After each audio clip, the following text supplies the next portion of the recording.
আমাদের মুখ বন্ধ করতে পারবেন? আওয়ামী লীগ ফ্যাসিবাদ আমাদের মুখ বন্ধ করতে পারে নাই। অন্তর্বর্তী সরকারকালীন সরকার কি জবাব দিতে পারবে?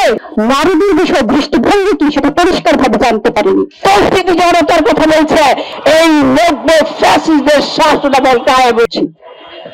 এবং আমরা যখন আজকে এখানে দাঁড়িয়ে সমাবেশ করছি, দুঃখজনক ভাবে এটা সত্যি যে ফ্যাসিবাদের বিরুদ্ধে আমরা 17 বছর, স্বৈরতন্ত্রের বিরুদ্ধে আমরা 17 বছর লড়াই করেছি।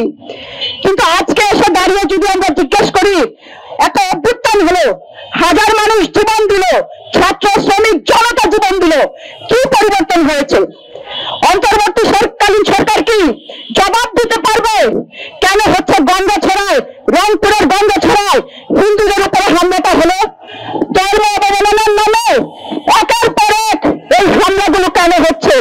মন্দির, মসজিদ এবং মাজারে, এমনকি আমাদের মসজিদে ইমামকে কুপিয়ে হত্যা করা হয়েছে। এই নৃশংসতা, এই আইন শৃঙ্খলার পরিস্থিতি এত খারাপ কিভাবে হলো? বাংলাদেশের মানুষ যে অভ্যুত্থান ঘটিয়েছে, অসাধারণ অভ্যুত্থান ঘটিয়েছে, সেখানে লক্ষ লক্ষ মানুষ সমবেত হয়েছিল, অসংখ্য নারীরা রাস্তায় নেমে এসেছিল। আজকে যাদের যদি প্রশ্ন করি, নারীরা কি এখন নিরাপদ আছে? না, নারীরা নিরাপদ নেই। এবং আপনারা দেখেন, সমতলে বা সাধারণ নারীরা ধর্ষণের শিকার হলে, আর যখন আদিবাসী পার্বত্য চট্টগ্রামে যখন নারীরা ধর্ষণের শিকার হয়, এই ধর্ষণের বিচার চাইতে গেলে আরো কঠিন পরিস্থিতি হয়ে যায় পার্বত্য চট্টগ্রামে আদিবাসীদের। আমাদের মুখ বন্ধ করতে পারবেন? আওয়ামী লীগ ফ্যাসিবাদ আমাদের মুখ বন্ধ করতে পারে নাই, স্বৈরতন্ত্র আমাদেরকে দমনে দিতে পারে নাই, আপনারাও পারবেন না। তাই আমরা শুধু সর্বশেষ বলতে চাই, এখনো সময় আছে, একটা সুস্থ স্বাভাবিক পরিবেশ ফিরিয়ে আনুন। আমেরিকার সাথে যে বাণিজ্য চক্রান্ত করছেন সেটা বন্ধ করুন। করিডোর দেওয়া যাবে না, আমাদের বন্ধ বিদেশি হাতে দেওয়া যাবে না। এখানে জুলাই অভ্যুত্থানের পরে যারা জুলাই অভ্যুত্থানের ধারক বাহক মনে করেন নিজেদেরকে, তারা একটু রাজনৈতিক দল গঠন করেছেন এনসিপি। আমরা এখনো পর্যন্ত কিন্তু এনসিপির নারীদের বিষয় দৃষ্টিভঙ্গি কি সেটা পরিষ্কার ভাবে জানতে পারেনি। তারা বাংলাদেশের নারীদের সামনে তাদের কর্মসূচি পরিষ্কার ভাবে তুলে ধরতে পারেনি যে শেখ হাসিনাকে গদি ছাড়তে হবে। আমাদের সহযোদ্ধাদের বুকে যেভাবে গুলি চালিয়েছে, আমাদের নারীদের উপর যেরকম নিপীড়ন চালিয়েছে, সেই নিপীড়নের জবাব তাদেরকে দিতে হবে। কিন্তু আমরা সেই নিপীড়ন নির্যাতনের জবাবটা কিন্তু পাইনি। শেখ হাসিনাকে এখান থেকে পালাতে সহযোগিতা করা হয়েছে এবং তারপরে আওয়ামী লীগের বিচার এখানে করা হয়নি। সুতরাং খুনি আওয়ামী লীগের বিচার এখনো পর্যন্ত কেন করা হয় সমাবেশ থেকে চাই। তাহলে আজকে বলতে চাই, এই যে ফ্যাসিস্ট অবস্থার বিরুদ্ধে আমরা লড়াই করেছিলাম, আমরা এর বিনিময়ে বাংলাদেশের মানুষ কি পেয়েছে? বন্ধুরা, আপনারা দেখবেন এই ফ্যাসিস্ট বিশ্বাসের বিরুদ্ধে লড়াই করার মধ্য দিয়ে গণ অভ্যুত্থান সম্পন্ন হওয়ার পরবর্তীতে তৌহিদি জনতার নাম নিয়ে আজকে সারা দেশে একটা মব সন্ত্রাস চালু হয়েছে, নারীদের উপর মব সন্ত্রাস হয়েছে।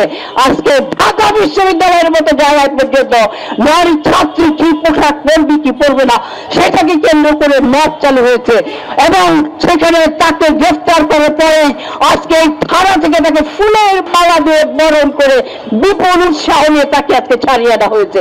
কিন্তু এই যে আজকে মব সন্ত্রাসের শিকার হচ্ছেন নারীরা, আদিবাসীরা, এমনকি অনেক প্রগতিশীল পুরুষ আজকে যারা আছেন আমাদের ভাইয়েরা, তারাও অনেক জায়গায় মব সন্ত্রাসের শিকার হচ্ছেন। কিন্তু সরকার কোনো কিছু দেখেও যেন দেখছে না।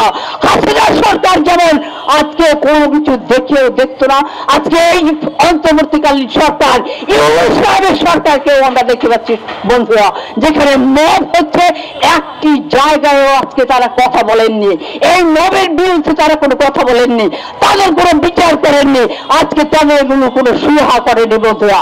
আজকে আপনারা দেখছেন বন্ধুরা, এই যে তৌহিদি জনতার কথা বলছে, এই তৌহিদি জনতা মনে হচ্ছে গণ অভ্যুত্থানের পরবর্তীতে আপনারা তৌহিদি জনতার কথা বলছে সত্যির আবির্ভাব ঘটেছে বাংলাদেশে। আমি বলতে চাই, বক্তব্য দীর্ঘায়িত না করে আজকে যারা কমিউনিস্ট, বামপন্থী, সাম্রাজ্যবাদ বিরোধী শক্তি যারা আছেন, দেশপ্রেমিক শক্তি এবং ব্যক্তিবর্গ যারা আছেন, সবাইকে ঐক্যবদ্ধ হয়ে এই নব্য ফ্যাসিস্টদের বিরুদ্ধে লড়াই করতে হবে বন্ধুরা।